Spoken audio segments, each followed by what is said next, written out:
我是训练 Tuber 露露露。这次要带来的是关于原神导能圆盘绪论第2幕的雷怒之境活动攻略。这次的活动难度对于近期刚入坑的新手来说都比较偏高，虽然4次只要平均获得5000分就可以拿到所有的奖励了，不过有些关卡对于有些缺乏练度或是人权角色的玩家来说就会比较难拿分一点，因此也是鼓励你多去找厉害的大佬们多人联机来挑战咯。影片中将会分享这关推荐的 MVP 角色8000分满分阵容建议，平民5000分阵容建议与面板设定和相关的导能圆盘配置参考。影片开始前，若你还没有订阅露露的频道的话，可以先订阅一下哦。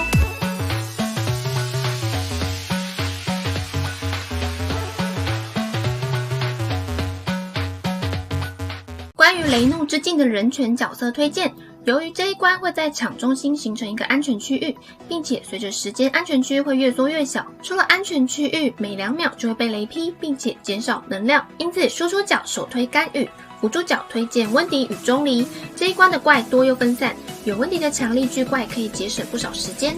而钟离的减抗强控制多好用就不用说，面对需要出去安全区外的时候，也可以为自己形成完善的保护。同时在面对雷锤的攻击时，若不小心没有闪好，也可以替自己增加战斗容错率。另外再搭配1名水属破盾工具人即可，像是行丘或芭芭拉，主要用来破最后的愚人众火枪兵。若想要满分，就上面提到的 MVP 队员全部放进来，就可以凑成完美阵容。干预加温迪加钟离加行丘或芭芭拉，只要圣遗物品质和练度有一定水准，其实就很好过。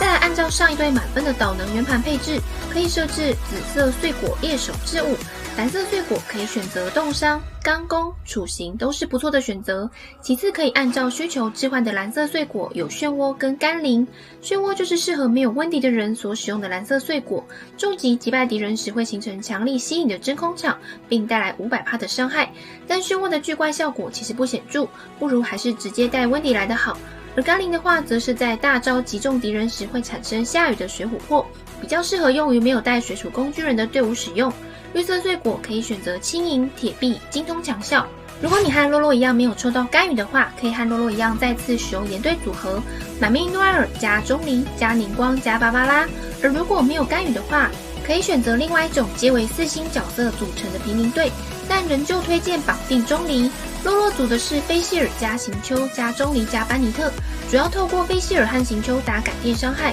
搭配钟离护盾保护与减抗，在必要时脱离舒适圈也是不用担心会死掉的。加上班尼特提供回血、加攻与充能，因此建议没有干预也没有钟离的肉肉们，若你已经有 MVP 角色的其中1到2只，甚至只有芭芭拉，就可以去找其他有 MVP 角色的肉肉们一起打会比较快哦。这边的难度设定选择无畏、时间无限制、血量200%，会提升怪物攻击力和提高受到伤害的部分都不选，以及最后一个安全圈初始缩小的部分不选，可以参考洛洛的面板设定，就会是刚好的5000分咯。若是使用和洛洛一样的岩队的话，紫色碎果选择猎手之舞，待会主要是靠凝光的重击来做输出。蓝色碎果可以选择英勇、鼓舞、结晶偏光、处刑，绿色碎果选择铁臂。而如果不想要只带1只芭芭拉做水属破盾工具人，可以蓝色碎果将其中一个换成甘霖，再将芭芭拉替换成可以破雷锤护盾的重云，或是增伤加攻提升充能的班尼特。感电队的配置可以选择紫色碎果击雷之舞，增加大量的感电伤害和降低对方雷抗。蓝色碎果可以选择英勇、鼓舞、结晶偏光、甘霖，绿色碎果选择铁臂。按照洛洛这样的设置起来，大约10分钟之内就可以通关，因此如果想要再多挑战一点分数的话，时间限制的部分也可以再按照自己的队伍的练度做调整哦。以上快速讲解完攻略流程，剩下的片段就留给肉肉们观看3种队伍的战斗过程吧。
其实随着后面的活动的开放，还会新增更多不同的碎果，根据自己有练的主 C 来做导能圆盘的搭配也还蛮有趣的。不过5000分的要求对于新手单人挑战来说，或许还是有点吃力，已经有点类似深进螺旋的考试了。因此，若是打不过的话，还是可以到 Discord 群组来找洛洛的卤肉帮大人们帮你通关哦。有任何问题可以在底下询问，洛洛都一一回复。觉得影片内容实用，也欢迎分享给更多人知道。若是想支持洛洛的频道内容，可以点击加入按钮来成为卤肉帮会员，并成为正式帮众。最后，喜欢洛洛的影片，可以点击喜欢，给洛洛一个鼓励。目前每周日晚上也会固定直播游玩原神，每周一的晚上9点半更新影片。我是熏的 Tuber 洛洛，我们下次见喽。